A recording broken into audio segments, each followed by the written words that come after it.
Hello everyone, in this video I'm going to show you how to give text outline in Google Slide. So if you want to give a text outline in Google Slide, here is how you can walk it through. So the first thing you have to do is you have to make sure you highlight on the text, highlight on the text box of the particular text you want to highlight. Then tap on this three dot icon, which is small button. You tap on it, then you tap on the format options.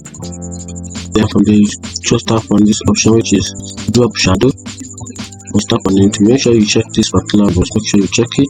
Once you check it, the option right here will reflect. Then under the color, you change it to any color of your choice. I'm just going to take it. I'm just going to change it into red. Then I'll come down here. Then I'll increase the opacity. I'll increase the opacity of the color.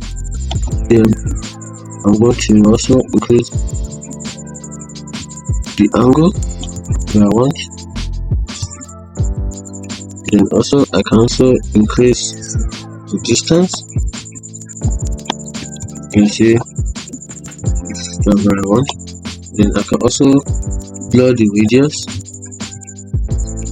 You can see, and that is how to add outline color in Google Slide. If you find the video helpful, like and follow for more. Thank you.